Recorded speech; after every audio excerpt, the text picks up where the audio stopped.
Good morning everyone and welcome to this channel. So in today's video we will discuss about value retailing companies, especially the V2 retail, and also we will analyze the Q3 updates which has came 2 days back for the Bazaar style retail and the V-Mart.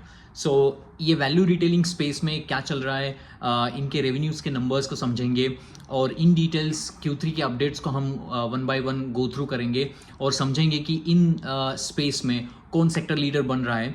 हम सभी ने तो trend की growth story देखी है इतने समय से, जहाँ पर ज़ोडियो का कंट्रीब्यूशन सबसे बड़ा रहा है और जिसके बदौलत ट्रेंड में जो एक जंप आई है रेवेन्यूज़ में और उनके स्टॉक परफॉर्मेंसेस भी। तो इसी स्पेस में जो काम करने वाली और भी कंपनियां हैं वो भी अच्छा काम कर रही है, स्पेशली V2 रिटेल। इसको इन डिटेल इस वीडियो में समझेंगे, उसके रेवेन्यूज़ के नंबर्स को समझेंगे, उसके बिजनेस मॉडल को समझेंगे, आगे आने वाले समय में उनका ग्रोथ का आउटलुक क्या है, how they are planning store expansion, उसको समझेंगे। At the end of the video we will also do the peer comparisons, how V2 retail is shaped and why it is a लंबी race का घोड़ा compared to all the other players in this business, and why V2 retail can be the next trend going forward. तो इसको भी समझने की कोशिश करेंगे and why everyone is very buzzing about the V2 retails all about. सो ये जो stock था, मैंने I think the stock was around 300-400 के रेंज में इसको एनालाइज किया था, and all that from that level to this, it's one of the big multi-baggers for me specifically. So no buy and sell recommendations on this one, but you can look into these kind of companies. ये बहुत simple business models होते हैं, इसको समझना भी आसान रहता है, और बहुत जो सिंपल बिजनेस मॉडल रहते हैं उसी में ही बहुत ज़्यादा पैसे बनाने के बहुत ज़्यादा there is more opportunities in this one. तो वापस आते हैं इनके Q3 के जो अपडेट आए, हम one by one we will go through it. You can see the slide over here in terms of the V2 retail. So V2 retail has grown their revenues for about 58% on quarter basis. Same store sales growth, SSSG, which is at the 25% as compared to the last Q3 FY24. Also, one of the other very good parameter, which is called as sales per square feet per month, which you can see is at I think 15% up from the last year quarter Q3, 1219 comparatively to the 1085 figures. The store opening, which is important aspects for the retailer companies, so they have opened 21 new stores, and जो number of stores अभी V2 retail के हैं वो 160s के around है. तो आप अगर देखोगे वहाँ पर आपको दिख रहा है कि 9 मंथ में अप्रॉक्सीमेटली 59% की ग्रोथ उनकी रही है compare to the last quarter. Same store sales growth का number 9 month if you see compare to the last year 9 month, it is around 31%. Sales per square foot is around 1069 for the 9 month, and 45 new stores that they have opened in this quarter till this 9 month, and in this quarter specifically they opened 21 stores, और उसके बाद the store total number of the stores has been reached to 160 stores in the V2 retail. इसको थोड़ा detail में समझेंगे इस numbers को, and V2 retail जब हम एनालिसिस करेंगे तो इनका था. तो V2 रिटेल इस स्पेस में अच्छा ग्रो कर रहा है. लास्ट ईयर में आप देखोगे Q2 में उन्होंने 64% की सेल्स की ग्रोथ की थी. इस कंपैरेटिवली बाजार सेल ने 65% की रेवेन्यू की ग्रोथ की थी.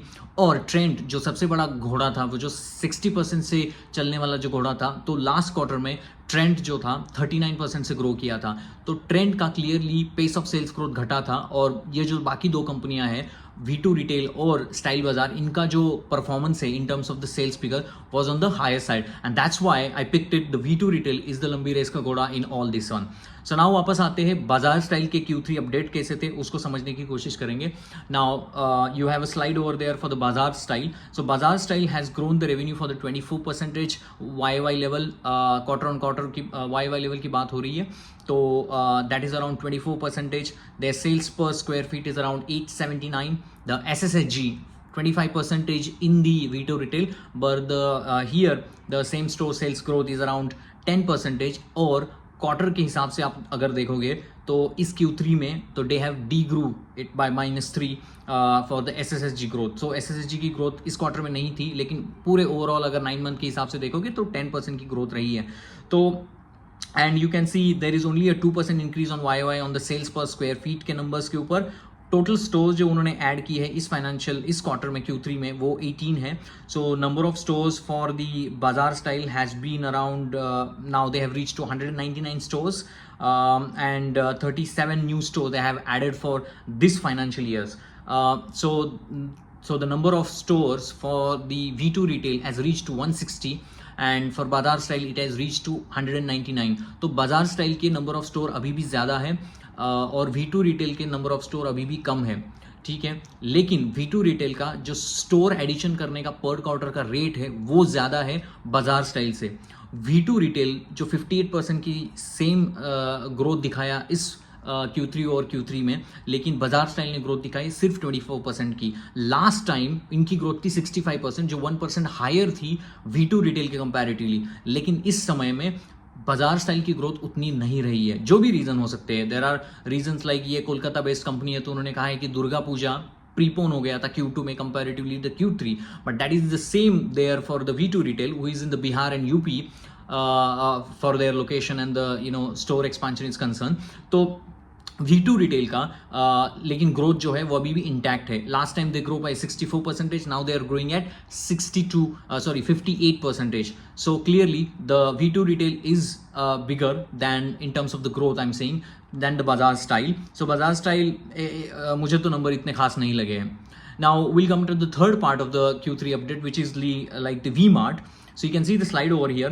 So V-Mart has been grown by SSSG by the 10% for the quarter-on-quarter basis, and they also given the reason for the Durga Puja preponement for their slow growth. Quarter-on-quarter revenue grows by 55% and YOY grew by the 16% only. आप देखोगे V2 retail V-Mart जो था एक loss making company था बहुत समय तक, अभी भी लॉस मेकिंग है आई थिंक. सो ये जो है इन्वेंटरी मैनेजमेंट के गलत डिसीजन की वजह से after Covid they have gone through a lot of difficult phase in their businesses. उसके बाद थोड़ी सी ग्रोथ अभी वापस आ रही है. Last time they have also grown by 25% and this time the revenue grow by the 16%. So V-Mart has been grown by the 16%, Bazaar Style grown by 24%, and the V2 retail has been grown by 58%. So clearly, the winner in all this is V2 retail. As far as the Q3 numbers which has been released by the managements, अभी हमें देखना पड़ेगा कि trend के numbers कैसे आते हैं and then we will decide. But mostly मुझे लगता है कि ट्रेंड के number will be lesser than 58%. I am hoping for it. So if you see all this growth updates of the Q3, V2 retail is the clear indicators. तो हम थोड़ा सा वापस आते हैं ये जो अपैरल स्पेस है जिसकी बूम क्यों चल रही है, क्योंकि आपने रिपोर्ट्स पढ़े होंगे मिडिल क्लास जो है वो बहुत स्ट्रगल कर रहा है और जिसकी वजह से स्ट्रेस है इकोनॉमी में, इन्फ्लेशन ज़्यादा है.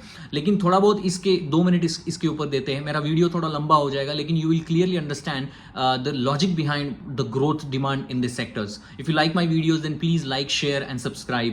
That will give the inspiration for me to do add more kind of videos like this. So वापस आते हैं हम इस रिटेलर स्पेस में. So there are 3 types of strata over there. First one जो होता है कि जो लोग होते हैं लोअर मिडिल क्लास होते हैं, एक मिडिल क्लास होता है, एक अपर मिडिल क्लास होता है जो लग्जरी स्पेस होता है. तो वैल्यू रिटेलिंग स्पेस में आप देखोगे कपड़े खरीदने के स्पेस में कोई लोग होंगे जो 200 INR से लेके 500-600 INR तक कपड़े खरीदने की अहमियत रखता है, उतने इसमें वो कपड़े खरीदता है. एक जो स्ट्रेटा होता है वो 800 से लेके 3000-4000 तक अपने कपड़े को खरीदता है. और एक जो स्ट्रेटा ऑफ इनकम ग्रुप होता है जो 5000-6000 से कपड़े खरीदता है. अब ये V2 रिटेल जैसी कंपनी है, V2 रिटेल, बाजार स्टाइल, V-Mart, ये जो 3 कंपनी है ये अफोर्डेबल वैल्यू रिटेलिंग स्पेस में काम करती है. ये फोकस कर रही है उन लोगों के लिए जिनकी इनकम कम है और जो प्लेयर अनऑर्गेनाइज स्पेस से कपड़े ना खरीदते हुए ये ऑर्गेनाइज प्लेयर्स में शिफ्ट हो रहा है. मतलब आप देखोगे आपके गांव में टायर 2 टायर 3 सिटीज़ में छोटे छोटे दुकान होते थे, वहाँ से जाके लोग अपने डे टू डे लाइफ के कपड़े खरीदते थे. कोई फंक्शन हो, वेडिंग सीजन हो तो वहाँ पर कपड़े खरीदते थे. लेकिन अभी क्या हो रहा है, कंज्यूमर बिहेवियर वो चेंज हो रहा है, स्पेशली टायर 2 टायर 3 सिटीज़ में. अगर वहाँ पर कोई AC वाला बड़ा शॉप हो, वहाँ पर आपको कोई अटेंड करने वाला बंदा हो, so you will get more attracted to the retailing space और द वैल्यू चेन. और I think you also boost your confidence. Like I took clothes from that space which is a very nice experience. So customer experience भी बहुत ज़्यादा होता है. And then there is a shift from unorganized space to the organized space to the companies like the V2 retail, Bazaar Style, and the last one important is the V-Mart. तो इन ये lower strata में जो लोग 200 रुपए से 700 रुपए के कपड़े खरीदते हैं उनमें ज़्यादा ग्रोथ है। आप अगर थोड़े ऊपर के स्पेस पे जाते हो, 800 से लेके 3000 4000 तक के जो कपड़े खरीदता है बंदा, तो वहां पर आप देखोगे आदित्य बिरला फैशन है, स्टाइल यूनियन है, रिलायंस में भी इसमें जोड़ चुका है, गो फैशन हो गया, मान्यवर हो गया, वेदांत फैशन हो गया। ये जो मिडिल क्लास, ये जो मिडिल स्टेटा को एड्रेस करता है, वहां जो कपड़े खरीदने की जो स्पेस है वहां पर उतनी ग्रोथ नहीं है। आप आदित्य बिरला फैशन के नंबर्स देखो, वेदांत फैशन के नंबर देखो, आप गो फैशन के देखो, क्रेडो के नंबर्स देखो, वो उतने ज्यादा अट्रैक्टिव नंबर्स नहीं है। लेकिन जो लोअर स्टेटा में है वहां पर बहुत ज्यादा ग्रोथ है। Now you go to the upper space, जहां पर जारा है, हर्मिस हो गया, आपका लुई विता हो गया, ये जो अल्ट्रा लग्जरीज जो हो गए, बॉस हो गए, तो ये जो अल्ट्रा लग्जरी स्पेस में वहां पर भी उतनी ज्यादा ग्रोथ है नहीं है। तो clearly there is a winner in the lower strata base, especially because of the shift from unorganise level to organise level, तो वहां पर बहुत ज्यादा ग्रोथ है। तो आप अगर देखोगे कंज्यूमर बिहेवियर भी बहुत सारा चेंज हो रहा है। अगर आपको कोई कपड़ा जारा का ही कॉपी करने वाला कलर्स में, डिजाइन्स में, वैरायटीज में अच्छा मिलेगा अगर 200-300 लेवल में, तो people prefer to buy that one. क्योंकि आजकल क्या हो गया, बिकॉज ऑफ द ये social media and all that players, everyone would like to show to the others that how I am better than the others, and उसका एक obviously reflection होता है कि कपड़े खरीदे में। अगर कपड़ा आप खरीद रहे हो उसी डिज़ाइन में है, हालांकि उसकी प्राइस कम है, और इंडिया में क्या है, लोअर जो इनकम क्लास का लोग है, आप उसको जितना सस्ता माल बेचोगे उतना वो ज़्यादा खरीदता है। तो यही चीज़ हुआ ज़ूडियो में। I think Zudio is one of the main contributor for the trends success story over the years. और वहाँ पर क्या हुआ था कि ज़ूडियो जो कपड़े बेचता है वो 500-600 average selling price of the clothes which they sell is 500-600-700 range में। तो वहाँ पर बहुत ज़्यादा ग्रोथ आ गई। एंड जिस तरीके से उन्होंने स्टोर एक्सपांशन किया, टाटा का support back of the trend है, और उन्होंने इस मार्केट को एड्रेस किया, ज़ूडियो का स्टोर एक्सपांशन अच्छी तरीके से किया, एग्जीक्यूशन ऑफ द प्लान किया, अपने ब्रांडिंग को अच्छा किया, अपने assortation of the product lines को अच्छा किया, अपने इफिशिएंसी को बढ़ाया, और इसीलिए trend has been like doing the sales growth for the last many years. I think 2-3 years after the COVID is like 60% in the range. Only the last quarter their pace of sales growth has been reduced to 39%. But however, the V2 retail on the other side, last time they grow by the 64% and this time they grow by the 58%. तो यही एक थोड़ा सा difference है। That's why अब आगे जाते हुए इस वीडियो में हम समझेंगे कि V2 रिटेल में क्या हो रहा है। तो आपको एक यहाँ पर ग्राफ दिखेगा V2 रिटेल के बारे में। ये अभी Q3 के डिटेल नंबर नहीं आए हैं, नॉर्मली अभी थोड़े दिन के बाद उनके आएंगे, अभी उनके बिजनेस अपडेट आए हैं, इसलिए मैंने Q2 के नंबर्स को आपके सामने पेश किया है। आप अगर देखोगे Q2 में they have grown by 64% on quarter basis, 61% on H2, I mean H1 to H1 comparison, if you can say. Gross profit you can say 27.3% versus I think previous time 28%. थोड़ा ग्रॉस प्रॉफिट कम हुआ था उनका। और EBITDA का percentage देखो, EBITDA में jump था 66% से लेकर, और 88.7% का ईबिटा परसेंटेज है वहां पर। आप अगर देखोगे V2 रिटेल में एक ही चीज थोड़ी सी मुझे खटक रही थी लास्ट क्वार्टर में, जहां पर उनका प्रॉफिट जो था 6 पॉइंट उनका जो प्रॉफिट का परसेंटेज था तो 2 करोड़ से ये निगेटिव में है, मतलब वो प्रॉफिट नहीं किया था उन्होंने।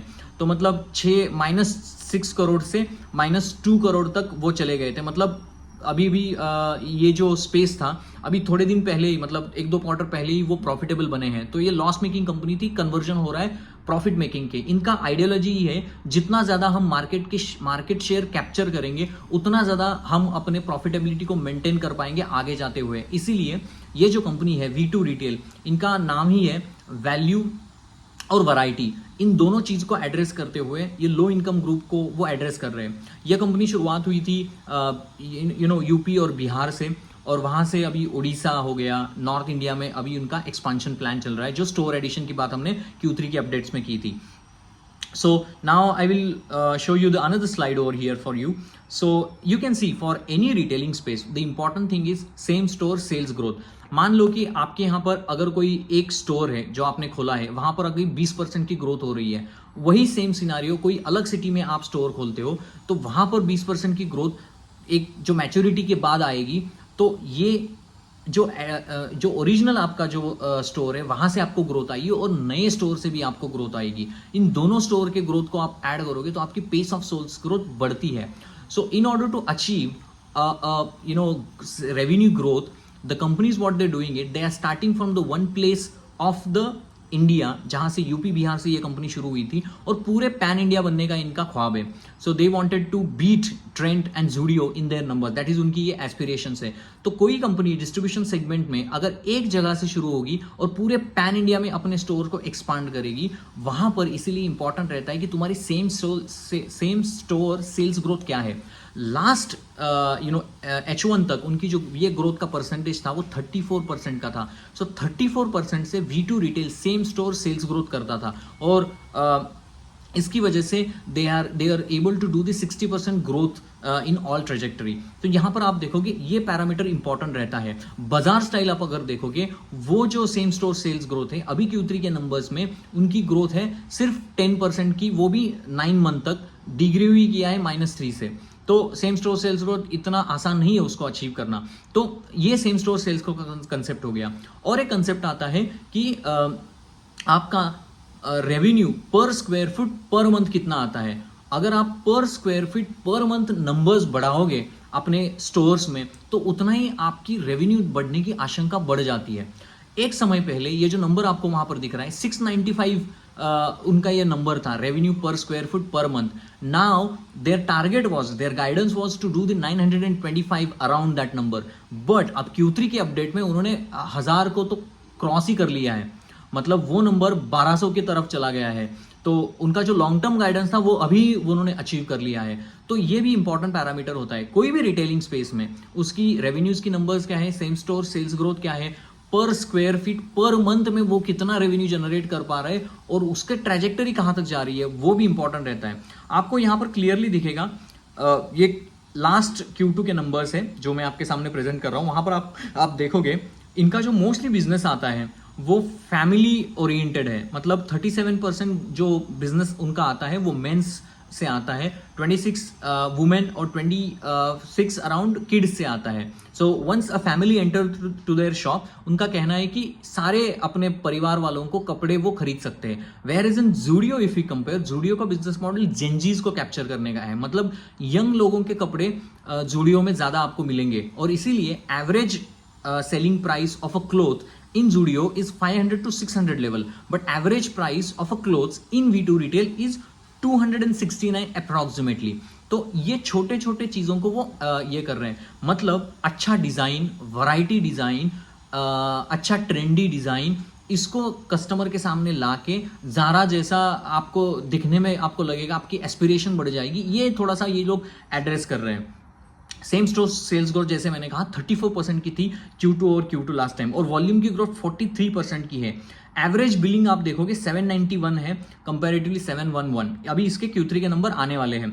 सो ऑपरेशनल इफिशियंसी में भी इनके नंबर अच्छे थे. अगर H1 और H1 की कंपैरिजन आप करोगे, so that is also beautifully shaped for the V2 retail. You can C 139 stores जो कि अभी नंबर 160 की तरफ उनका गया है. And you can also see 746 sales per square foot था जिसको क्रॉस किया 979 से. You can see the growth, more than 20-25% की ग्रोथ वहां पर है. वॉल्यूम की ग्रोथ 40-50% से वो ग्रोथ करता है. एवरेज सेलिंग प्राइस 264 था. H1 और H1 की कंपैरिजन ये हो रही है. और यही है MRP जो है, ये एक अच्छा कंसेप्ट है, आपको समझना पड़ेगा कि MRP के ऊपर कोई भी रिटेल अपैरल कितना अपना सेल्स कर रहा है. तो V2 रिटेल नॉर्मली इस क्वार्टर में, मतलब Q2 के क्वार्टर में 91% अपना जो सेल करता है वो MRP के ऊपर करता है. मतलब उनको कोई डिस्काउंट नहीं देना पड़ता है. जो MRP की मेरी जो प्राइस है वही प्राइस के ऊपर ये अपना क्लोथ्स बेचता है. तो ये कंपनी के लिए अच्छा होता है क्योंकि MRP के ऊपर आप बेचोगे तो आपको थोड़ा सा मार्जिन बेनिफिट भी वहां पर मिलता है. अगर आप डिस्काउंट करके सेल्स को बढ़ा रहे हो then it is not a good sign for any business. आपने अगर देखा होगा कि ये ऑटोमोबाइल्स के नंबर आए थे आयशर मोटर के, मारुति के, उनके जो स्पेस पे मतलब डीलर के यहाँ पर कार बिक नहीं रही थी और इसीलिए उन्होंने क्या किया, डिस्काउंट दिया और अपने सेल्स के नंबर उनका 30 से, मारुति का नंबर 30% आया था सेल्स का ग्रोथ. लेकिन ये लोग ऐसा नहीं कर रहे हैं. ये 91% ऑफ द सेल्स वहां पर उनका आता है MRP के प्राइस से आता है. And that is one of the good achievement for the companies like the V2 retail. तो ये हुआ V2 रिटेल के बारे में, ये थोड़े से H1 के नंबर्स कॉन्ट्राडिक्शन नंबर के बारे में हमने समझा। हम थोड़ा समझते हैं कि V2 रिटेल कर क्या रहा है। V2 रिटेल ने कहा है कि हम आगे कुछ सालों में 30-40% से ग्रोथ करेंगे, ये उनका ग्रोथ का गाइडेंस है।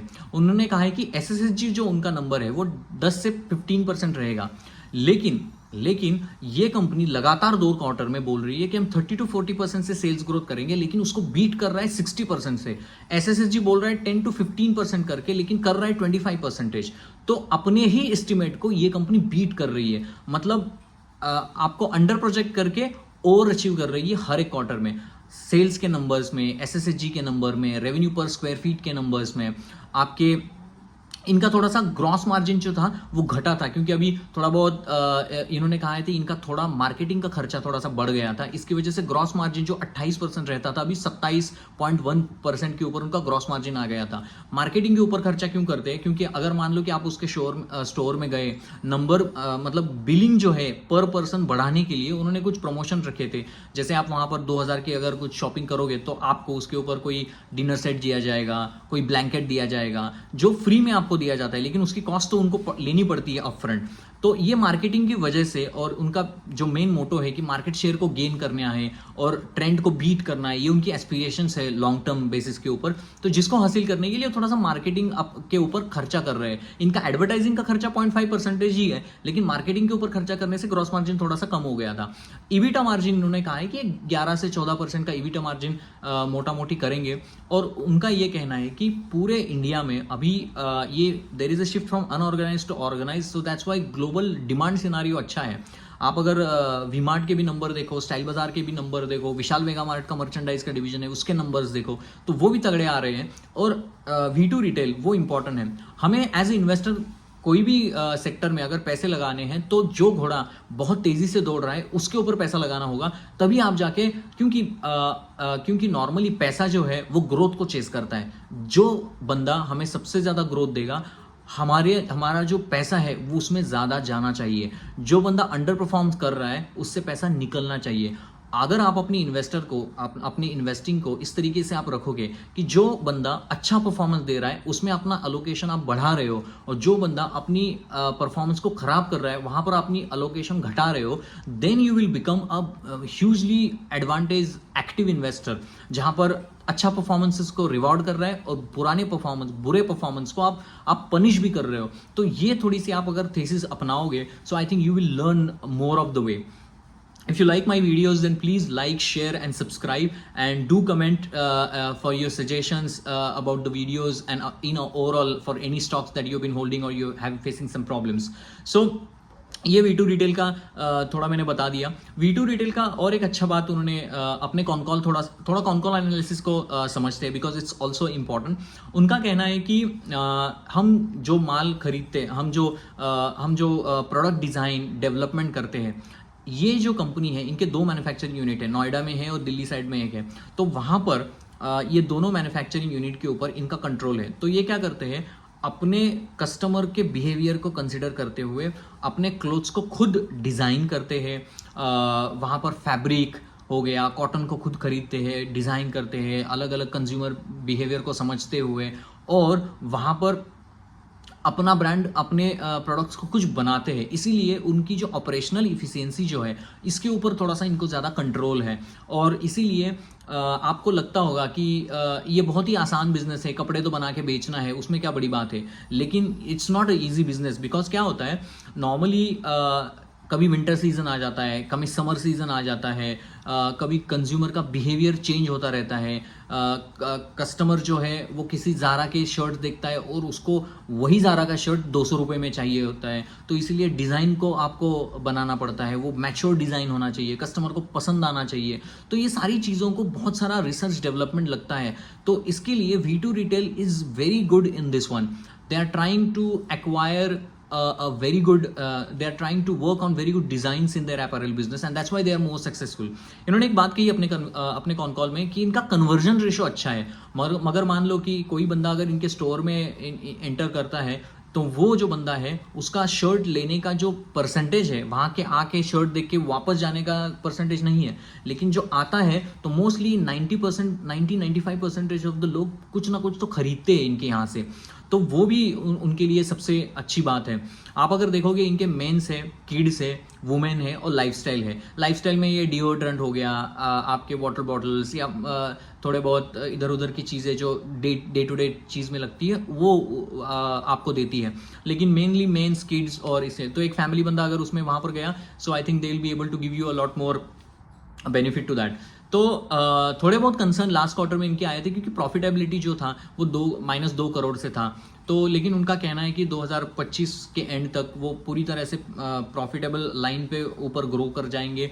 और FY26 भी उनका कहना है कि जैसे जैसे हमारा स्टोर एडिशन बढ़ेगा, नए नए सिटीज़ में हम जाएंगे, वहाँ से उनको बहुत ज़्यादा रेवेन्यूज़ जनरेट होगा। And we are also working on operational efficiency in entirely in house, so that is also boosting us our V2 retail as a space. और V2 रिटेल के बहुत सारे वो कहते हैं कि हम इंडिया के बाहर भी जाते हैं, बाहर से भी थोड़ा रिसर्च लाते हैं कि किस तरीके की ट्रेंड आ रहा है। वेस्टर्न कल्चर को अडॉप्ट करने का हमारे इंडिया में बहुत बड़ा स्कोप है। तो उस चीज़ को वो समझते हुए भी अपने स्टोर्स को वो ध्यान में रखते हुए भी बहुत सारा काम वो करते हैं।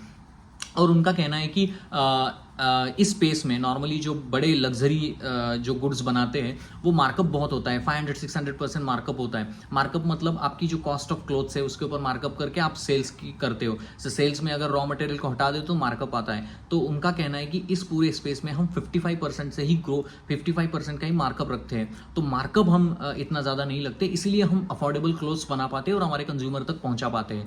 तो ये एक अच्छी बात है। तो they know what they are trying to do. और उनका इन्वेंटरी मैनेजमेंट अच्छा है।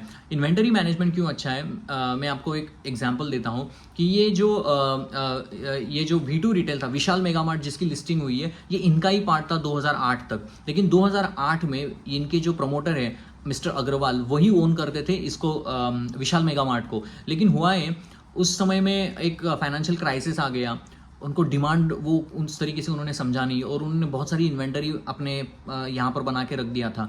और बाद में स्लो डाउन आने की वजह से इकोनॉमी में वो बाद में उसकी शॉपिंग नहीं हो पाई और जिसकी वजह से उनकी इन्वेंटरी मिसमैच की वजह से उनको बहुत लॉस उठाना पड़ेगा। कंपनी लॉस में चली गई, इसीलिए उन्होंने किसी दूसरे को ये कंपनी बेची और अभी घूम फिर के 2-3 ग्रुप के पास चल के वो अभी दूसरे ग्रुप के पास है जो अभी लिस्टेड हुई है, विशाल मेगा मार्ट। तो विशाल मेगा मार्ट तो इनका ही था। तो उनका कहना है कि हम लर्निंग से सीख चुके हैं, हमें पता है कि हमने पिछले समय में क्या गलती की थी। इनका जो इन्वेंटरी चर्नआउट है, उनका कहना है कि 1 वीक से ज्यादा जो पुराने कपड़े हैं वो उनके इन्वेंटरी में रहते नहीं है। तो जो भी कपड़े इनके इन्वेंटरी में आते हैं वो 1 वीक में चर्नआउट हो जाते हैं। वो अच्छी बात है क्योंकि अगर आप बहुत इन्वेंटरी वहाँ पर रखोगे, the same thing is happening in the safaris, वो सफारी इंडस्ट्रीज और बैग बनाने वाली जो कंपनियां हैं वहाँ पर यही हो रहा है। इन्वेंटरी बहुत बना दी, डिमांड टूट गई तो उनको इन्वेंटरी लॉसेस देने पड़े, डिस्काउंट में माल बेचना पड़ता है। पहली तो चीज़ ये MRP के ऊपर बेचने का इनका 91% का मायदार ये रखते हैं और दूसरी चीज़ इन्वेंटरी चर्न है वो भी अच्छा है।